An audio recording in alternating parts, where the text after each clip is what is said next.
जय श्री बालाजी।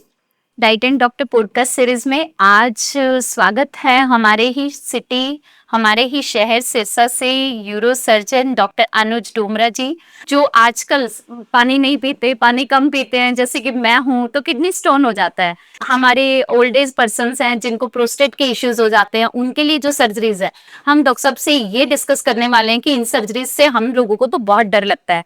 तो अब डॉक्टर साहब कहते हैं बिल्कुल मत डरो क्योंकि ये पेनलेस है। जी मैम, जो most advance surgery that we are doing, जो हम कर रहे हैं, जो सबसे आधुनिक सर्जरी है, जी, उसको RARS बोलते हैं। इसके अंदर मरीज के शरीर पे किसी प्रकार का भी चीरा या टांका नहीं आता है। कोई कट नहीं आता है। इसके अंदर क्या होता है कि हम जो नेचुरल पैसेज है, हम उसी के रास्ते से दूरबीन द्वारा स्टोन तक पहुंचते हैं।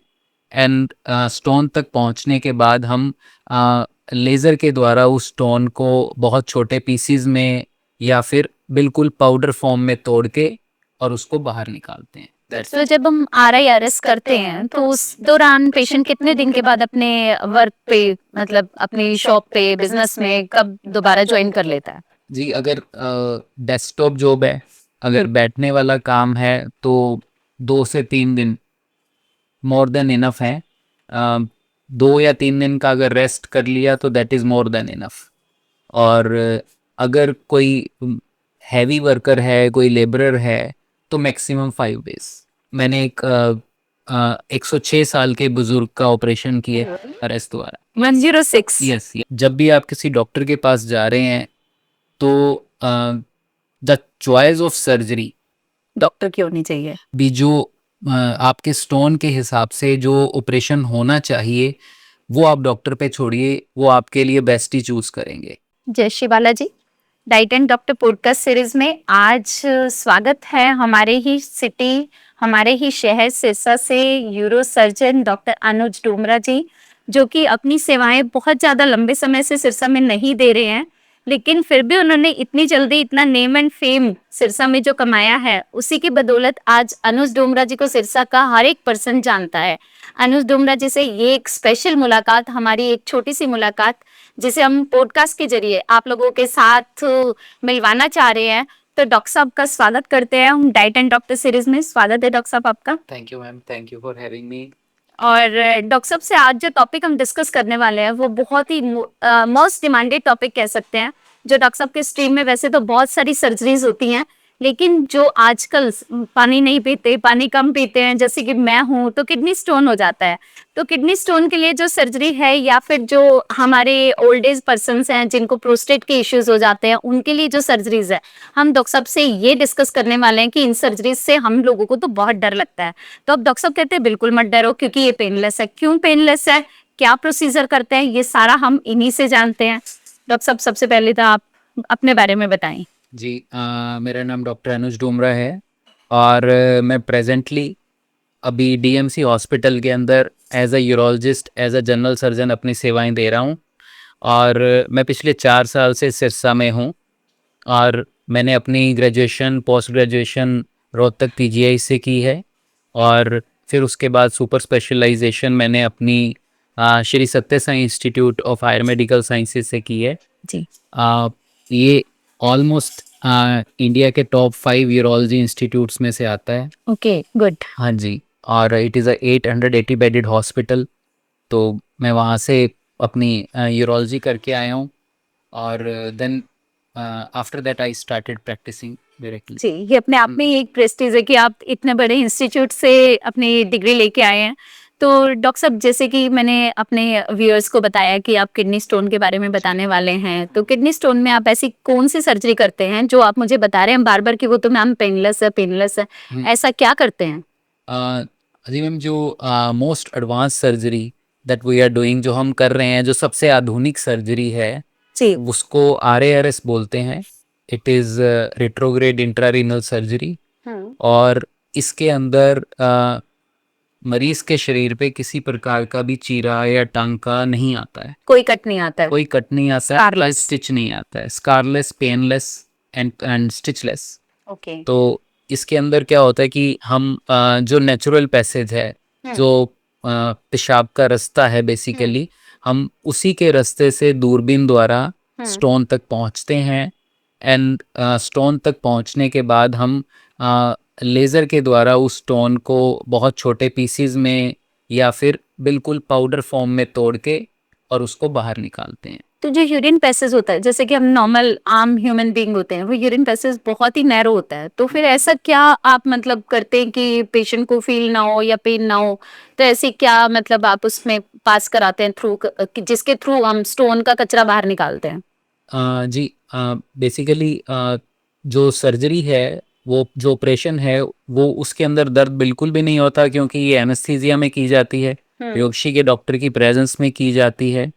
और ऑपरेशन के बाद जब हम स्टोन को बहुत छोटे पीसेस में तोड़ देते हैं या पाउडर फॉर्म में कर देते हैं, तो उसके बाद एक डीजे स्टंट नाम से एक तार कह सकते हैं हम देसी भाषा में, वो किडनी के अंदर रखी जाती है जिससे पैसेज ओपन रहे। यस, जिससे पैसेज ओपन रहे, ऑपरेशन के दौरान आई हुई सोजिश कम हो, किडनीज जो यूरिन बना रही हैं वो फ्लो ठीक रहे, फ्लो अच्छा रहे, और जो कचरा या पाउडर हम स्टोन का रह गया है यस वो बाहर आ पाए। जी। और वो स्टंट या जो तार देसी भाषा में कहें वो 1 से 2 हफ्ते तक रखी जाती है। जी, उसके बाद उसको निकालने में कोई तकलीफ? नहीं, बिल्कुल भी नहीं, वो बिल्कुल पेनलेस है। एक्चुअली ऑपरेशन से ज़्यादा वो स्टंट को निकालने वाली जो विधि है उसको लेके पेशेंट्स के मन में बहुत डर होता है कि जब स्टंट निकालेंगे तब दर्द होगा, क्योंकि तब तो बेहोशी के डॉक्टर को नहीं बुलाया जाएगा। लेकिन वो भी टोटली पेनलेस है। तो डीजे स्टंटिंग जब आप रिमूव करते हैं, जी, तब जी। उस टाइम पे भी पेशेंट को क्या एडमिट रखना पड़ता है या साथ के साथ ही हम उसे? नहीं, ये डे केयर नहीं, साथ के साथ it is a day care procedure. यार, बिल्कुल मैक्सिमम 1 से 2 घंटे बस, दैट्स। तो जब हम RIRS करते हैं तो उस दौरान पेशेंट कितने दिन के बाद अपने वर्क पे, मतलब अपनी शॉप पे, बिजनेस में कब दोबारा ज्वाइन कर लेता है? जी, अगर डेस्कटॉप जॉब है, अगर बैठने वाला काम है, तो 2 से 3 दिन मोर देन इनफ है। 2 या 3 दिन का अगर रेस्ट कर लिया तो that is more than enough. और अगर कोई हैवी वर्कर है, कोई लेबरर है, तो मैक्सिमम 5 डेज। ओके। यस। तो कुछ लोग बोलते हैं कि एज्ड पर्सन ये सर्जरी जो है नहीं करवा सकते, तो क्या ऐसा है कि एज्ड पर्सन नहीं करा सकते? इसके लिए क्या स्पेसिफिक ह्यूमन बीइंग ही करवा सकते हैं या सब करवा? नहीं नहीं, ऐसा नहीं है, ऐसा नहीं है। एक्चुअली ये सर्जरी जो है एजेड लोगों के लिए, जो हमारे बुज़ुर्ग हैं, उनके लिए ज़्यादा बेनिफिशियल है, ज़्यादा उनके लिए फ़ायदेमंद है, क्योंकि इसके ऊपर किसी प्रकार का इसमें शरीर पे चीरा या टांका नहीं आ रहा है, किसी प्रकार की पट्टी नहीं होनी है।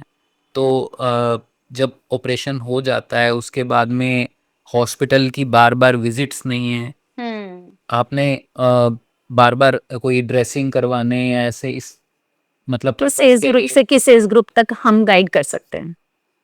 नहीं। आई हैव ऑपरेटेड अ मैंने एक 106 साल के बुजुर्ग का ऑपरेशन किया प्रेस द्वारा। 106? Yes yes okay, yes fine to be noted, 106। Yes. मतलब उनके आधार कार्ड के हिसाब से उनकी एज 106 साल थी, और जी। उनका मुझे कहना था कि हम आज़ादी से पहले के हैं, हमें नहीं याद हम कब के हैं लेकिन उनके आधार कार्ड के हिसाब से उनकी एज वाज 106। जी। जी। तो डॉक्टर साहब, मतलब जैसे कि अगर बच्चों में भी किडनी स्टोन हो जाते हैं, तो क्या ये प्रोसीजर बच्चों में भी किया जा सकता है बिल्कुल या उनके लिए PCNL? नहीं, नहीं बिल्कुल, ये उनमें भी किया जा सकता है। उसके लिए स्कोप के साइज पीडियाट्रिक स्कोप्स होते हैं, बच्चों के लिए स्पेशल स्कोप्स दूरबीन रहती हैं जी। और वो आप ही रहेंगे या बच्चों के अलग होते हैं? नहीं, कुछ मेट्रो सिटीज़ के अंदर सुपर स्पेशलाइजेशन के बाद सब स्पेशलाइजेशन का ज़माना आ गया है। लेकिन आ, अभी जैसे हम एक तरीके से अगर मेट्रो सिटी से कंपेयर करें तो हम तो एक रिमोट एरियाज़ में काम कर रहे हैं, तो यहाँ पे बच्चों के लिए, बुज़ुर्गों के लिए हर प्रकार की यूरोलॉजिकल सुविधा हम ही उपलब्ध करवा रहे हैं। जी। तो डॉक्टर साहब, पहले जैसे PCNL बहुत ज्यादा चलन में थी, तो अभी आपके हिसाब से RIRS किन पेशेंट में करना चाहिए, और PCNL अभी भी होता है क्या, और किन को करना पड़ता है? नहीं, पीसीएनएल बिल्कुल, पीसीएनएल भी अपने आप में जी एक गोल्ड स्टैंडर्ड टेक्निक है। और जिस भी पेशेंट के अंदर स्टोन बर्डन 20 2 सेंटीमीटर से ज़्यादा का स्टोन है, और जिसके अंदर की स्टोन ने बहुत ज़्यादा ब्रांचेस बना रखी हैं, जी ऐसे स्टोन को हम स्टैगोन स्टोन बोलते हैं, जो कि किडनी के हर हिस्से में उसने अपनी ब्रांचेस बना रखी हों। तो वो स्टैगोन इसलिए बोला जाता है कि क्योंकि वो एक 12 सिंगा के सींग की तरह स्टार दिखता है। स्टोन हो गया। यस। तो ऐसे केसेस के लिए पीसीएनएल आज भी गोल्ड स्टैंडर्ड है। और PCNL is a single stitch surgery. जैसे आरएआरएस में कोई टांका नहीं आता है, पीसीएनएल में एक सिंगल स्टिच। सिंगल टांका आता है। यस। जी तो रिकवरी रिकवरी का टाइम पीरियड कुछ ±5 days है as compare to RARS. Okay. जी। तो डॉक्टर साहब आप पेशेंट को मतलब ज्यादातर क्या सजेस्ट करते हैं, पीसीएनएल या आरएआरएस, एक्चुअली या स्टोन के साइज पे ही मैटर करता है? अगर if will go by guidelines तो स्टोन का साइज ही मैटर करता है, जी स्टोन की लोकेशन मैटर करती है। तो बहुत ज़्यादा डिटेल में ना बताते हुए मैं आपके दर्शकों को ये गाइड करना चाहूँगा कि जब भी आप किसी डॉक्टर के पास जा रहे हैं तो the choice of surgery doctor की होनी चाहिए। भी जो आपके स्टोन के हिसाब से जो ऑपरेशन होना चाहिए वो आप डॉक्टर पे छोड़िए, वो आपके लिए बेस्ट ही चूज करेंगे, जी बजाय कि डॉक्टर पे प्रेशर बनाने क्योंकि के। पेशेंट की एमआरआई स्कैन आपने देखा है या पेशेंट का अल्ट्रासाउंड आपने देखा है, तो उसमें आपको पता है कि वो क्या और किस लोकेशन पे है, कैसे लोकेटेड है, क्या साइज है। जी तो पेशेंट कई बार सोचता है कि मेरा पेनलेस हो जाए, वो अपनी मर्जी से सजेस्ट करता है कि ये कर दो वो कर दो। जी जी जी जी जी जी। जी तो डॉक्टर साहब हमारे व्यूअर्स आपकी फैमिली के बारे में भी जानना चाहते हैं, कौन कौन है आपके परिवार में? जी मेरे परिवार में मैं गर्व से कह सकता हूँ कि मैं डॉक्टर राजकुमार डोमरा का बेटा हूँ। जी और वो पिछले 32 सालों से सिरसा में एज अ ऑर्थोपेडिशियन प्रैक्टिस कर रहे हैं। और मेरे माता जी श्रीमती अलका जी वो हाउसवाइफ हैं जिन्होंने हमें पढ़ाया है। एंड मेरे बड़े भाई हैं डॉक्टर रोहित डोमरा, वो भी ऑर्थोपेडिक सर्जन हैं। और मेरी भाभी हैं डॉक्टर आरुषि डोमरा, वो आई सर्जन हैं। और मैं डॉक्टर अनुज, और मेरी वाइफ डॉक्टर भारती डोमरा, वो रेडियोलॉजिस्ट हैं। तो हम सभी अपने परिवार के पांचों डॉक्टर्स डीएमसी हॉस्पिटल में ही अपनी सेवाएं दे रहे हैं। जी तो सारे स्पेशलाइजेशन आपने एक ही जगह इकट्ठे कर लिए। मल्टी स्पेशलिटी हॉस्पिटल होते हैं लेकिन आपने तो अपने घर में ही मल्टी स्पेशलिटी बना दिया। परिवार के लोग हैं। हाँ तो आपकी फैमिली में सारी स्पेशलिटीज है, इवन रेडियो भी आपने खुद का रख लिया कि सारी स्कैनिंग भी वो करके दे। तो डॉक्टर साहब हमारा जो नेक्स्ट हमारे पेशेंट जो जानना चाहते हैं, हमारे जो व्यूअर्स जानना चाहते हैं प्रोस्टेट के बारे में, मतलब 50-55 प्लस पर्सन्स में जो यूरिन के इश्यूज आने लग जाते हैं। इवन मैंने अपने फादर इन लॉ में भी देखा था कि यूरिन उनका ड्रॉप करके आना शुरू हो गया था।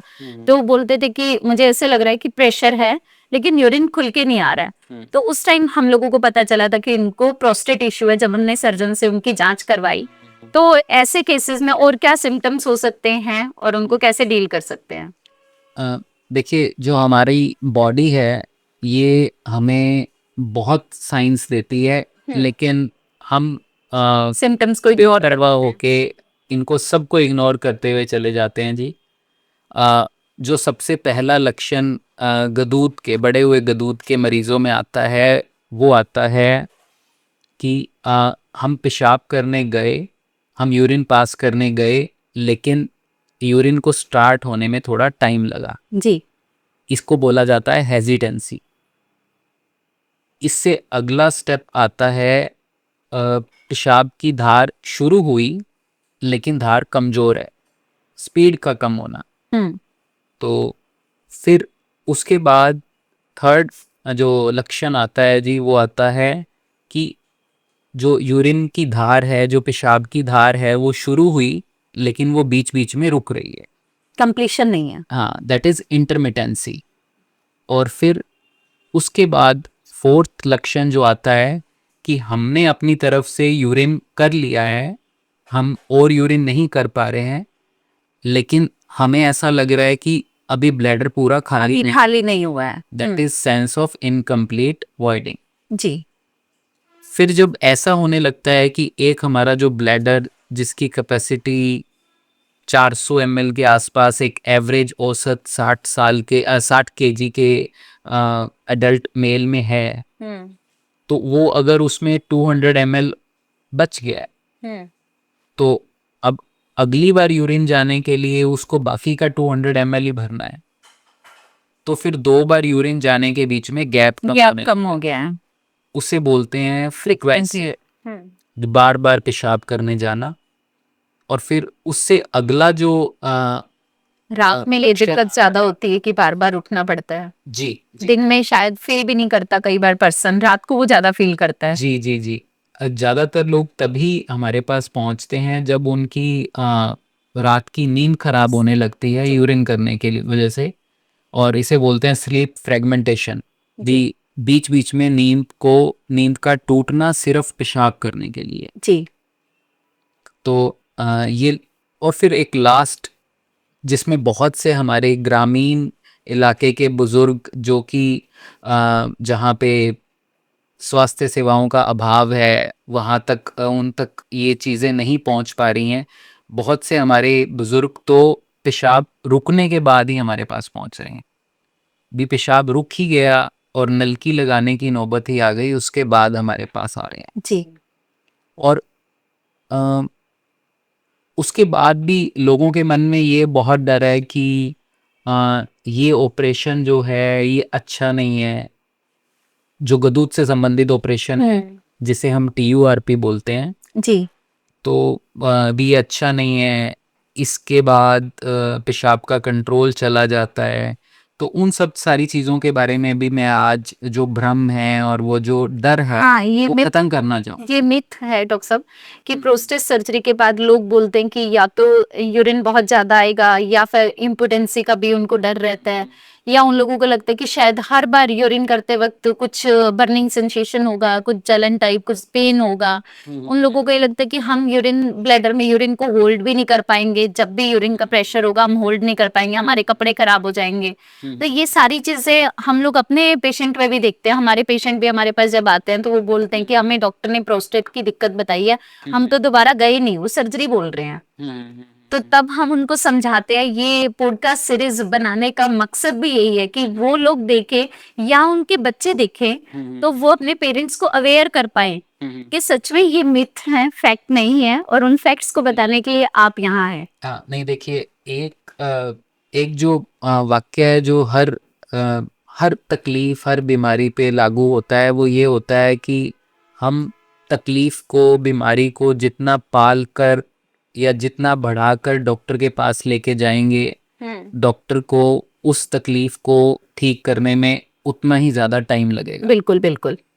तो अगर कोई पेशेंट हमारे पास पहुंचता ही तब है जब उसका पेशाब रुक चुका है, रुक ही गया है, और कैथेटर डालने की, नली डालने की नौबत आ गई है, तो उसके बाद में, ऑपरेशन के बाद, एक आम प्रोस्टेट के पेशेंट के ऑपरेशन के कंपैरिजन में, उसकी तुलना में थोड़ा ज़्यादा टाइम तो रिकवरी में लगता है। बिल्कुल बिल्कुल। लेकिन पेशाब पे कंट्रोल चला जाएगा या वो लीक होता रहेगा, ऐसा कुछ भी नहीं है। जी।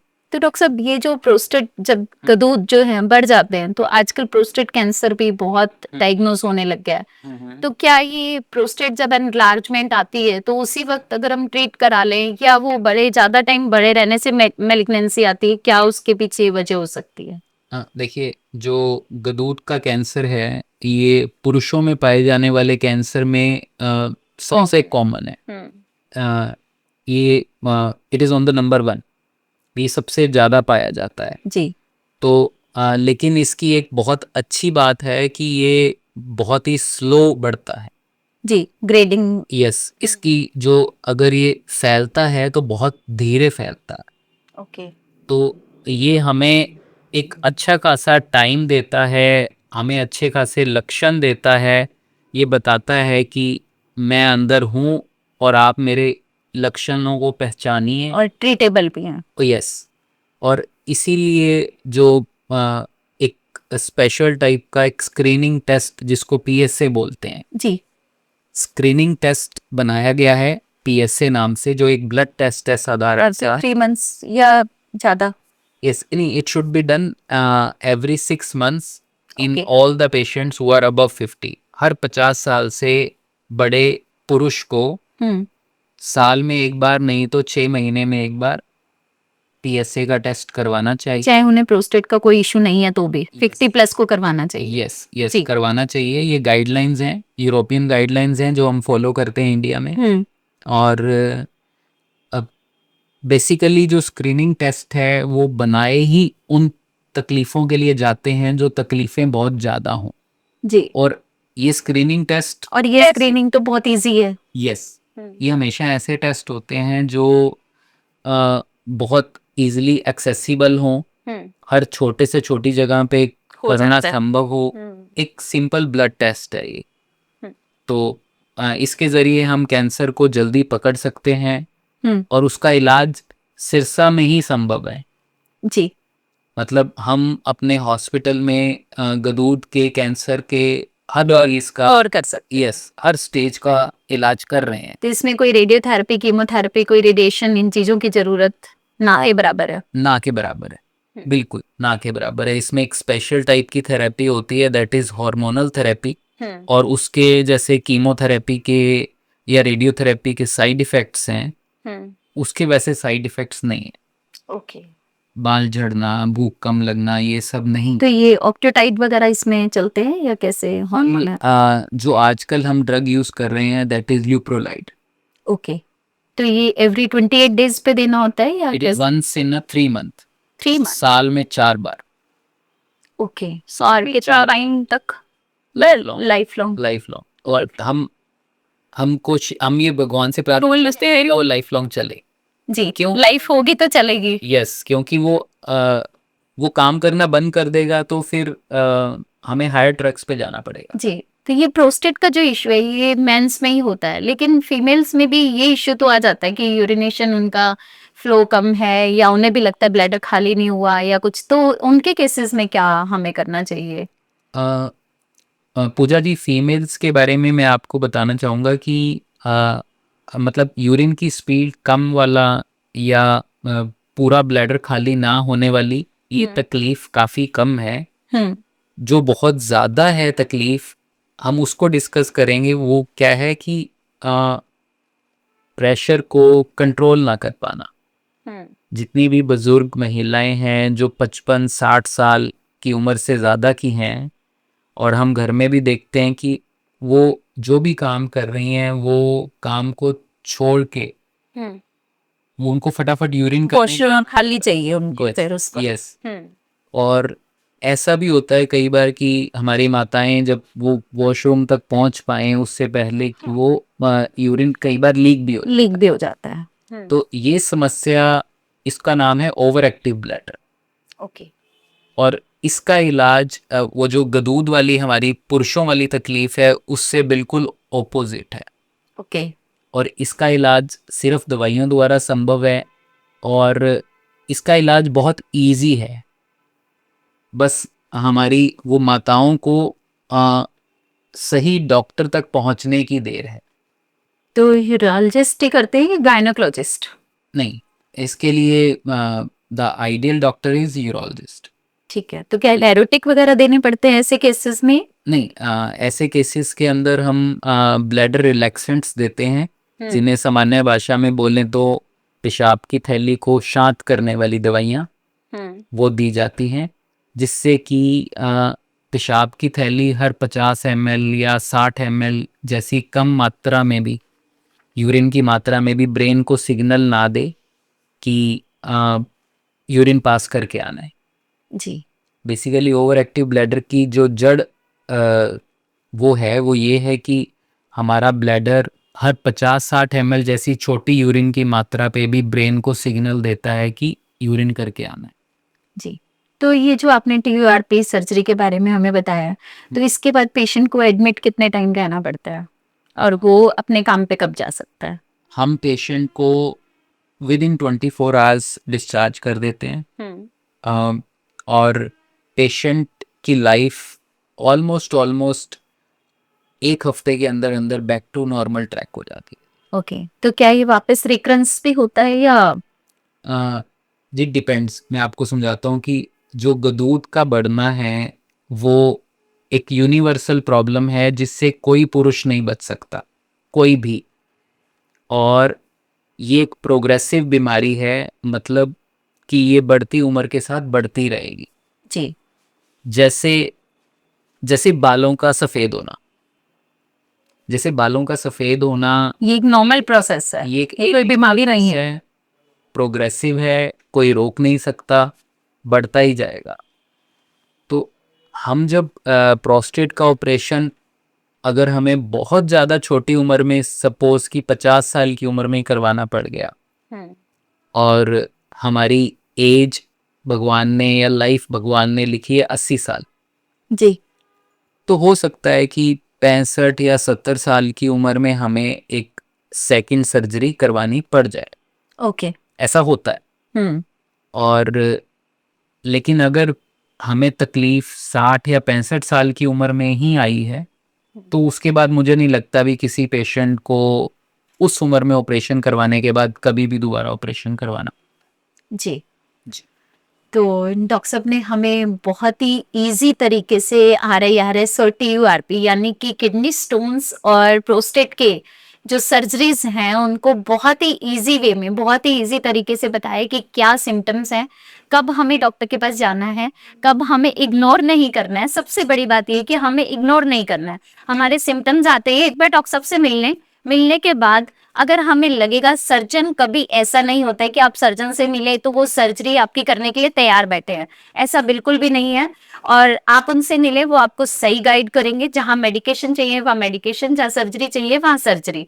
ये हमारा मिथ है कि सर्जन के पास जाएंगे तो सर्जरी कर देंगे, फिजिशियन के पास जाएंगे तो मेडिकेशन से चलेगा। ये सारे मिथ्स को क्लियर करने के लिए हम पॉडकास्ट सीरीज बनाते हैं। तो डॉक्टर साहब को मैं और मेरी जो पूरी टीम है वो हम थैंकफुल हैं कि जिन्होंने इतने अच्छे तरीके से और इतने इजी तरीके से हमें जानकारी दी है। Thank you so much. Thank you ma'am. और एक बार जाते जाते बता दीजिए कि डाइट एंड डॉक्टर सीरीज में आके आपको कैसा लग रहा है? नहीं, मुझे बहुत अच्छा लग रहा है। इवन मैं आपका नाम बहुत पहले से सुन रहा हूँ। मतलब वेट कर रहे थे आने के लिए diet and doctor podcast series में आने के लिए। हमारे सिरसा के ही नहीं, बाहर के डॉक्टर्स भी वेट कर रहे हैं।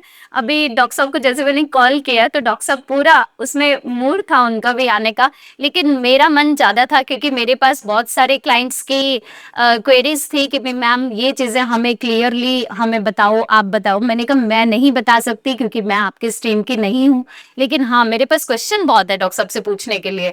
हमारे जो क्वेश्चन रह गए हैं वो आप लोग हमसे दोबारा पूछ सकते हैं, हम डॉक्टर साहब को एक बार फिर से बुला लेंगे। Thank you so much sir. Thank you ma'am. जय श्री बालाजी।